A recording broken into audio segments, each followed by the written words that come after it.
ओम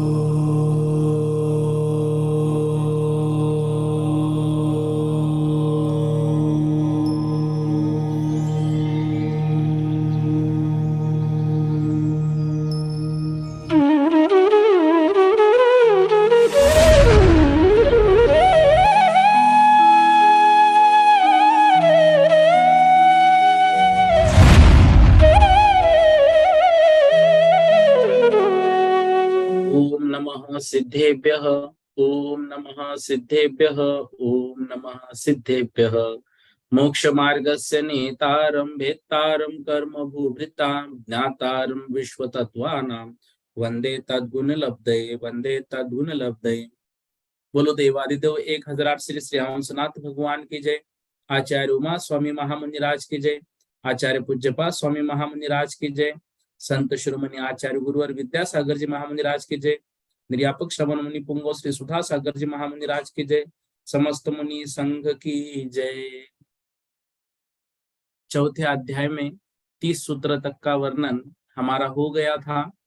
31वां सूत्र कल पढ़ रहे थे। थोड़ी नेटवर्क के दिक्कत के कारण कुछ बातें अधूरी रह गई थी।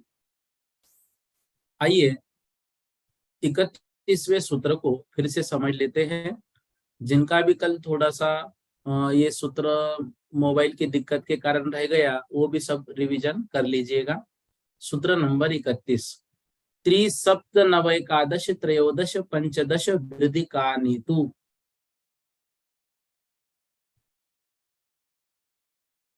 त्रिसप्त नवैकादश त्रयोदश पंचदश वृद्धि का नीतु। क्या कह रहे हैं? 3, 7, 9, एकादश त्रयोदश। त्रि मतलब 3, सप्त मतलब 7, 9 मतलब 9, एकादश मतलब 11, त्रयोदश मतलब 13, पंचदश मतलब 15। अधिकानी तू अधिक करने हैं मतलब उसमें जोड़ने हैं। उसमें मतलब किसमें? तो ऊपर के सूत्र में बताया था सानत कुमार महेंद्र यो सप्त। उस सूत्र में ये संख्या जोड़नी है। यहाँ पिछले सूत्र में सप्तपद का ग्रहण प्रकृत है। प्रकृत है मतलब लेना है। ठीक है। अब उसका यहाँ 3 आदि निर्दिष्ट संख्याओं के साथ संबंध जानना चाहिए।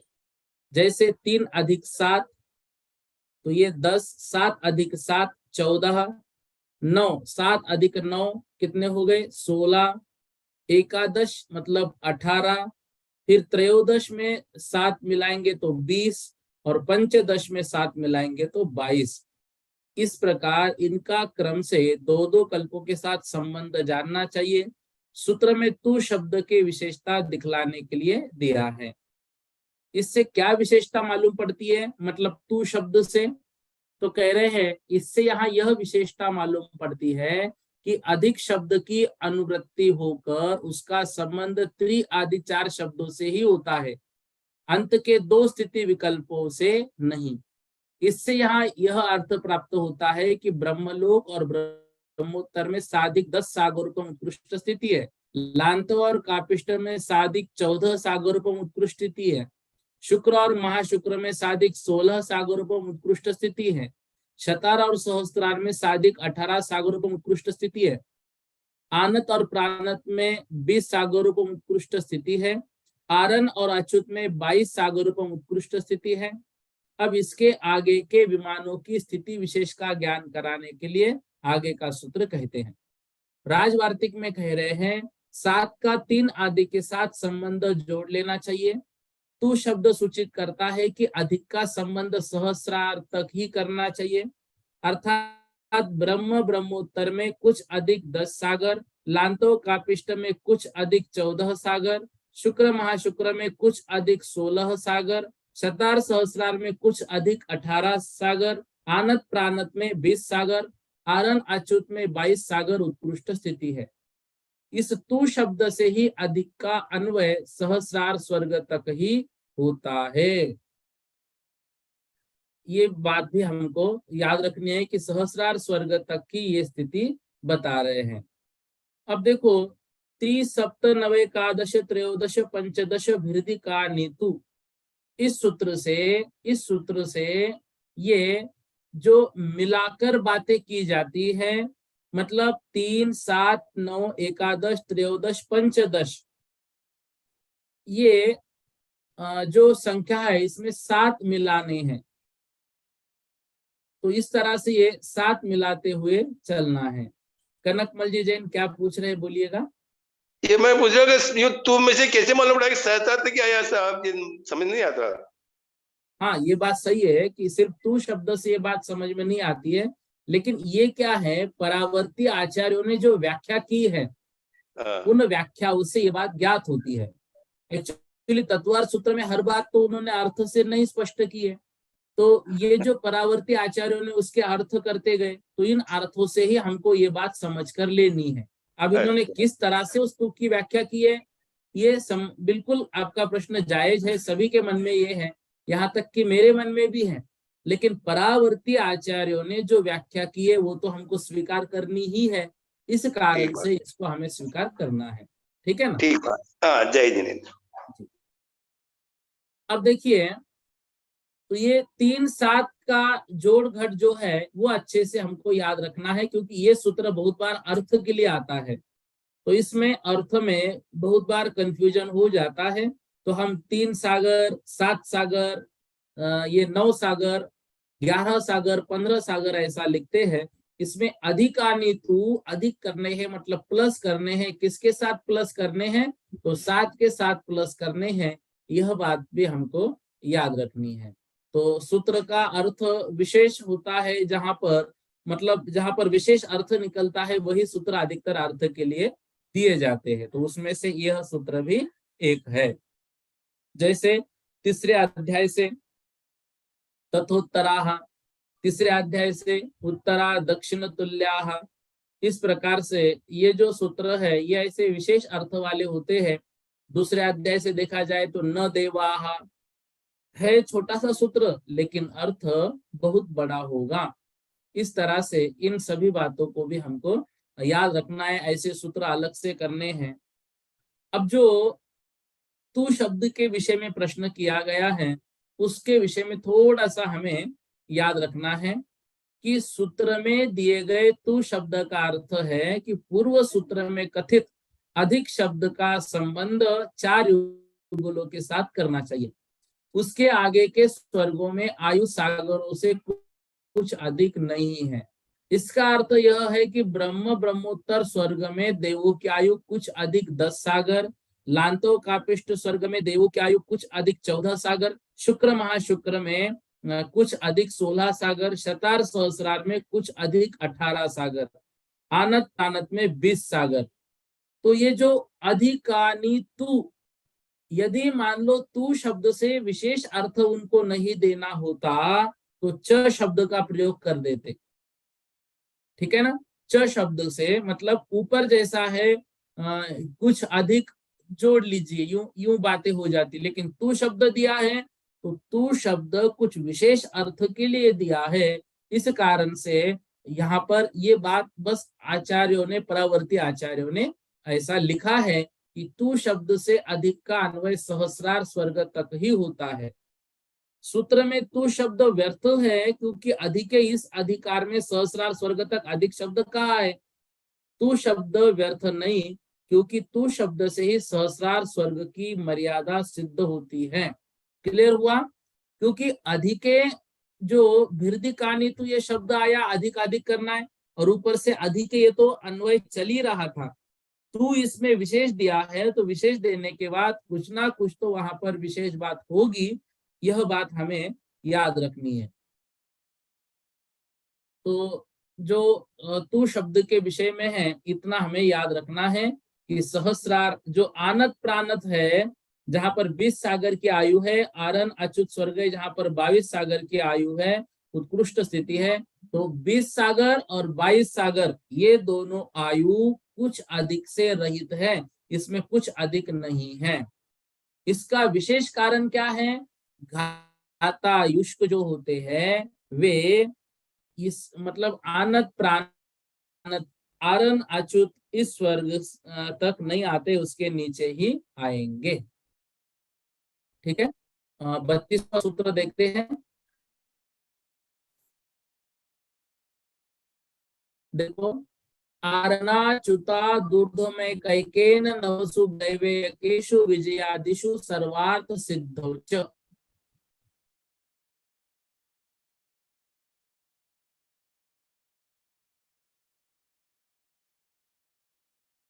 आरणाच्युता दूर्ध्वमेव कैकेन नवसु दैवेयकेषु विजयादिषु सर्वार्थ सिद्धौ च।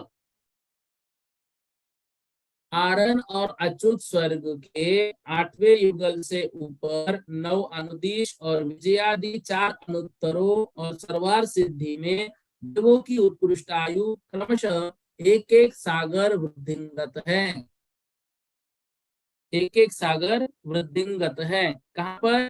आरण और अच्युत स्वर्ग में।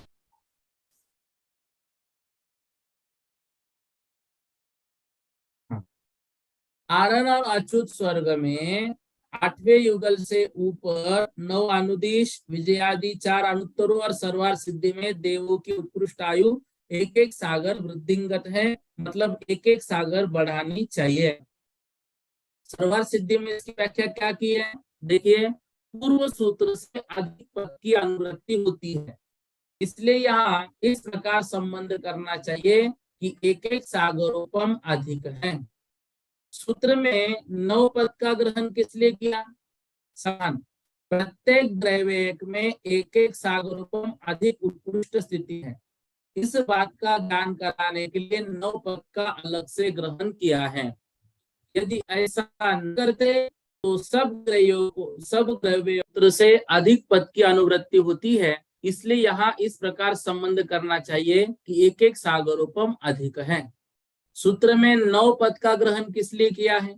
नवसु ग्रैवेयकेषु, प्रत्येक ग्रैवेयक में एक एक सागरोपम अधिक उत्कृष्ट स्थिति है, इस बात का ज्ञान कराने के लिए 9 पद का ग्रहण अलग से किया है। यदि ऐसा न करते तो सब ग्रैवेयकों में एक सागरोपम अधिक स्थिति ही प्राप्त होती। विजयादिशों में सर्वार सिद्धि पद का अलग से ग्रहण किया, इससे यह अर्थ प्राप्त होता है कि अधोग्रैवेयक में से प्रथम में 23 सागरोपम, दूसरे में 27 सागरोपम, तीसरे में 28 सागरोपम उत्कृष्ट स्थिति है। उपरिम ग्रैवेयक में से पहले में 29 सागरोपम में 24 सागरोपम और तीसरे में 25 सागरोपम उत्कृष्ट स्थिति है। मध्यम ग्रैवेयक से प्रथम में 26 सागरोपम दूसरे स्थिति है और विजयादिक में 33 सागरोपम उत्कृष्ट स्थिति है और सर्वार सिद्धि में 33 सागरोपम ही स्थिति है। यहाँ उत्कृष्ट दूसरे में 30 सागरोपम और तीसरे में 31 सागरोपम उत्कृष्ट स्थिति है। अनुदिश विमानों में 32 सागरोपम उत्कृष्ट स्थिति, जिनमें उत्कृष्ट स्थिति कहे आए हैं उनमें जघन्य स्थिति का कथन करने आगे का सूत्र कहते हैं। राजवार्तिक में इस विषय में क्या कह रहे हैं? देखो, अधिक ग्रहण की अनुवृत्ति आ रही है, अतः यह एक एक अधिक यह अर्थ कर लेना चाहिए। ग्रैवेयक और विजयादिक का सर्वार सिद्धि का पृथक ग्रहण करने से सूचित होता है कि उसमें उत्कृष्ट स्थिति है। विजयादिक की तरह जघन्य और उत्कृष्ट स्थिति पृथक ग्रहण करने से अनुदिशों का संग्रह हो जाता है। जगाम शब्द होने से प्रत्येक में एक अधिका संबंध हो जाता है, विकल्प नहीं है। तात्पर्य यह है कि अधोग्रैवेयकों में पहले ग्रैवेयक में 23, दूसरे में 24, तीसरे में 25, मध्यम ग्रैवेयक में प्रथम ग्रैवेयक में 26, दूसरे में 27, तृतीय में 28, उपरिम ग्रैवेयक में प्रथम में 29, द्वितीय में 30 और तृतीय में 31 सागर उत्कृष्ट स्थिति है। अनुदिश विमानों में 32 तथा विजयादि और सर्वार सिद्धि में 33 सागरोपम उत्कृष्ट स्थिति है। सर्वार सिद्धि को अलग से ग्रहण किया क्योंकि सर्वार्थ सिद्धि में मात्र उत्कृष्ट आयु ही होती है, वहां पर जघन्य आयु नहीं होती है। ठीक है, तो इस तरह से आरण अच्युत स्वर्ग से लेकर उपरिम 9 ग्रैवेयकों में, अनुदिशों में, विजयादि 4 विमानों में और सर्वार सिद्धि विमानों में एक एक सागर वृद्धि करनी चाहिए। सर्वार सिद्धि का पृथक ग्रहण विकल्प की निवृत्ति के लिए है। जैसे अधस्तन देवों के जघन्य और उत्कृष्ट स्थिति का विकल्प है, उस प्रकार सर्वार सिद्धि में जघन्य स्थिति का कोई विकल्प नहीं है। सर्वार सिद्धि में मात्र उत्कृष्ट स्थिति ही होती है, इस कारण से उसका पृथक ग्रहण किया है। ठीक है ना। अधोग्रैवेको में प्रथम ग्रैवेक में 33, दूसरे में 24, सॉरी 33 ही बोल रहा हूँ, 23, दूसरे में 24, तीसरे में 25, फिर जो मध्यम मतलब 1 2 3 के बाद मध्यम किया जाता है तो उसमें 26, फिर 27, फिर 28, फिर ऊपर 29, 30 और 31, ऐसे 9 ग्रैवेक हुए। फिर 9 अनुदिशों में, पूरे 9 अनुदिशों में 32 सागर, विजय, वैजयंत, जयंत और अपराजित इन अनुत्तर विमानों में 33 सागर, सर्वार सिद्धि में 33 सागर। सर्वार सिद्धि का अलग से ग्रहण क्यों किया? क्योंकि सर्वार सिद्धि में उत्कृष्ट स्थिति ही है, जघन्य नहीं है। इस बात को हमें याद रखना है, ठीक है। अब देखो सूत्र क्रमांक 33, अपरा पल्योपमधिकम, अपरा पल्योपमधिकम, सौधर्म और ईशान स्वर्ग में देवों की जघन्य आयु 1 पल्य है। अपरा पल्योपमधिकम, अब जिनकी शुरुआत में उत्कृष्ट स्थिति दी है उनके ही जघन्य, तो सौधर्म और ईशान स्वर्ग के देवों में जघन्य आयु 1 पल्य है। पल्योपम का व्याख्यान कर आए हैं। यहाँ अप्सरा पद से, सॉरी अपरा पद से जघन्य स्थिति ली गई है जो साधिक 1 पल्योपम है। यह जघन्य स्थिति किनकी है? सौधर्म और ईशान कल्प के देवों की। अब यहाँ प्रश्न हो गया कि सौधर्म ईशान कैसे ले लिया, नाम तो उनका है नहीं। तो समाधान, जो पूर्व देवों की उत्कृष्ट स्थिति है वह अगले अगले देवों की जघन्य स्थिति है, यह आगे कहने वाले हैं। इससे जाना जाता है कि यह सौधर्म और ईशान कल्प के देवों की जघन्य स्थिति है। अब सौधर्म और ईशान कल्प से आगे देवों की जघन्य स्थिति का प्रतिपादन करने के लिए आगे का सूत्र कहते हैं। राजवार्तिक में इस विषय में कह रहे हैं, सौधर्म और ईशान स्वर्ग की जघन्य स्थिति कुछ अधिक 1 पल्य है।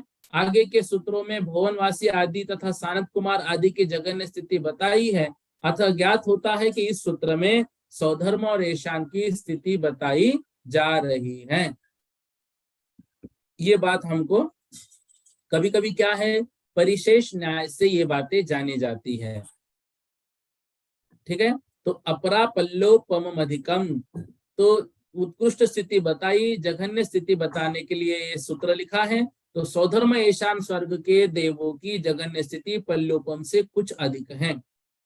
मनुष्य और तिर्यंश योनि के जीवों की उत्कृष्ट और जघन्य स्थिति का वर्णन पहले हुआ था, देवों की उत्कृष्ट स्थिति का ही हुआ, फिर देवों के जघन्य स्थिति का वर्णन नहीं था, अतः यह सूत्र लिखा गया है, ठीक है।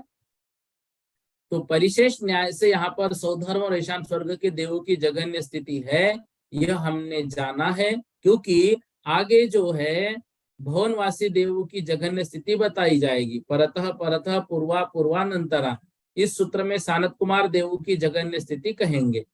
इस कारण से अब भुवनवासी देवों की अलग से कही है, सानत कुमार की इस सूत्र के द्वारा कहेंगे, तो फिर बचे कौन? सौधर्म और ईशान स्वर्ग। इस कारण से परिशेष न्याय से यह जाना जाता है कि इसमें सौधर्म और ईशान स्वर्ग के देवों की ही उत्कृष्ट स्थिति का वर्णन किया है।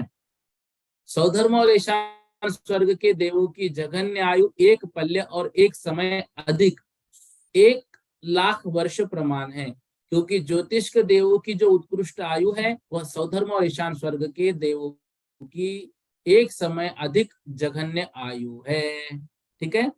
तो 1 समय अधिक वहां पर जाना जाएगा। 34 नंबर का सूत्र देखो आपके स्क्रीन पर, परतः परतः पूर्वा पूर्वानंतरा, परतः परतः पूर्वा पूर्वानंतरा, स्वर्गों में अगले स्वर्ग के युगल के देवों की जघन्य आयु पहले पहले स्वर्ग के युगल के देवों की उत्कृष्ट आयु से 1 समय अधिक है, 1 समय अधिक लेना है। यहाँ परतः पद का अर्थ पर स्थान में लिया गया है तथा द्वित्व विप्सा के रूप अर्थ में आया है। इस प्रकार पूर्व शब्द को भी विप्सा अर्थ में द्वित्व किया है। अधिक पद की यहाँ अनुवृत्ति होती है, इसलिए इस प्रकार संबंध करना चाहिए कि सौधर्म और ईशान कल्प में जो साधिक 2 सागरों को उत्कृष्ट स्थिति कही है उसमें 1 समय मिला देने पर वह सानत कुमार और महेंद्र कल्प में जघन्य स्थिति होती है। सानत कुमार और महेंद्र में जो साधिक 7 सागरों को उत्कृष्ट स्थिति है, उसमें एक समय मिला देने पर वह ब्रह्म और ब्रह्मोत्तर में जगन्य स्थिति होती है इत्यादि नारकियों की उत्कृष्ट स्थिति कहे आए हैं, पर सूत्र द्वारा अभी जगन्य स्थिति नहीं कही है। यद्यपि उसका प्रकरण नहीं है तो भी यहाँ उसका थोड़े में कथन हो सकता है। इस इच्छा से आचार्य महाराज ने आगे का सूत्र कहा है। ये राजवार्तिक में इस विषय में क्या कह रहे हैं? राजवार्तिक में कह रहे हैं अधिक की अनुवृत्ति हो जाती है।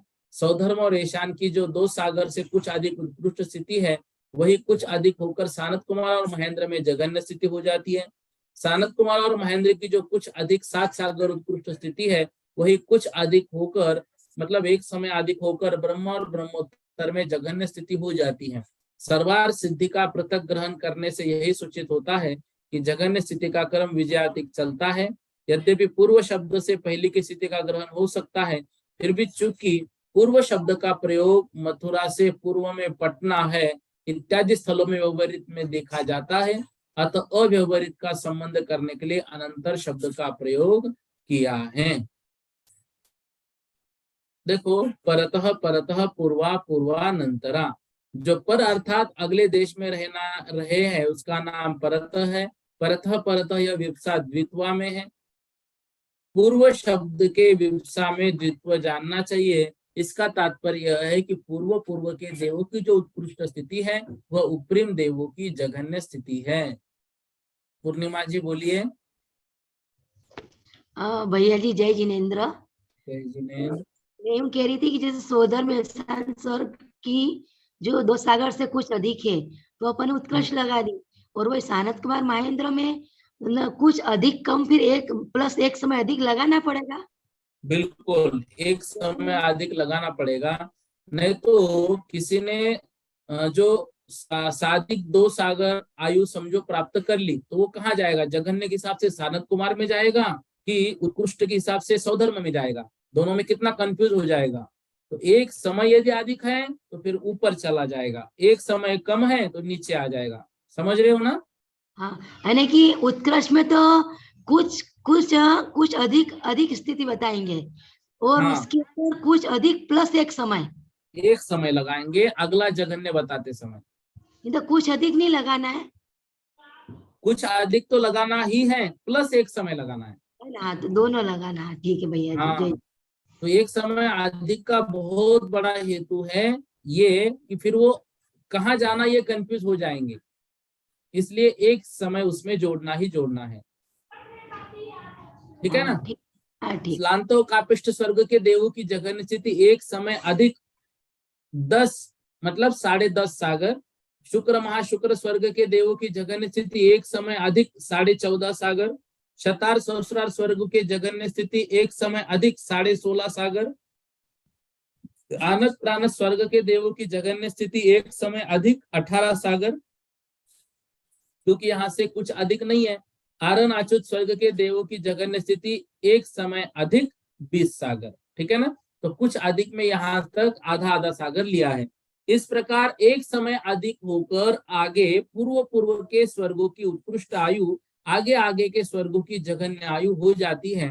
इस प्रकार 33 सागर की उत्कृष्ट आयु होने पर्यंत यही व्यवस्था समझनी चाहिए।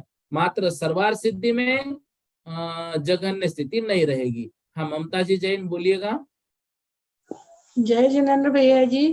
जय जिनेन्द्र। यहाँ आरण अच्युत स्वर्ग में कुछ अधिक नहीं लगा, तो इससे क्या यहाँ के देवों में घाता इष्ट नहीं होता?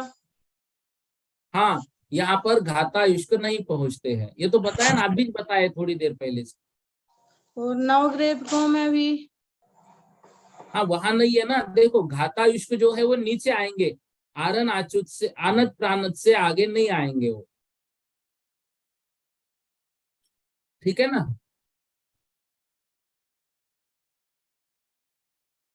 हाँ, तो सौधर्म ईशान स्वर्ग के देवों की जो उत्कृष्ट स्थिति है उससे कुछ अधिक सानत कुमार महेंद्र स्वर्ग के जघन्य स्थिति है। सानत कुमार महेंद्र की जो उत्कृष्ट स्थिति है उससे कुछ अधिक ब्रह्म ब्रह्मोत्तर की जघन्य स्थिति है। ममता दीदी पूछ रही है कि साधिक मतलब यह अधिकार विजयादिक तक ही है, अर्थात पूर्व पूर्व की उत्कृष्ट स्थिति आगे आगे की जघन्य स्थिति है। यह अधिकार विजयादि अनुत्तरों तक समझना चाहिए। सर्वार सिद्धि का पृथक ग्रहण करने से सूचित होता है कि यहाँ जघन्य स्थिति विजयादिक तक ही चलती है, उससे आगे नहीं चलती है। पूर्व शब्द से पहले की स्थिति की प्रतीति हो जाती है। पुनः अनंतरा शब्द क्यों दिया? इसलिए दिया, यद्यपि पूर्व शब्द से पहले की स्थिति का ग्रहण हो जाता है, तथापि पूर्व शब्द का प्रयोग मथुरा से पहले पटना, मतलब इस पूर्व के लिए भी किया जाता है। अतः सौधर्म और ईशान स्वर्ग के देवों की उत्कृष्ट स्थिति वह ब्रह्मलोक और ब्रह्मलोकोत्तर की जघन्य स्थिति है इत्यादि अनिष्ट की प्रतीति होती है। अतः अव्यवहारित का संबंध करने के लिए अनंतर शब्द का प्रयोग किया है। ठीक है, इस तरह से यहाँ पर ये वर्णन हमें देखना है। इसके साथ देवियों की भी स्थिति का वर्णन होता है, लेकिन वो इसमें नहीं दिया है। तिलोय पन्नति में, जिनको भी आपको देखना है तिलोय पन्नति में उसका वर्णन मिल जाएगा। मतलब प्रत्येक स्वर्ग के देवियों की भी उत्कृष्ट और जघन्य आयु का वर्णन किया हुआ है। ठीक है, यहाँ पर मूल रूप से देवों का यहाँ पर बता दिया है। 35वां सूत्र जो है वो कल की कक्षा से देखेंगे।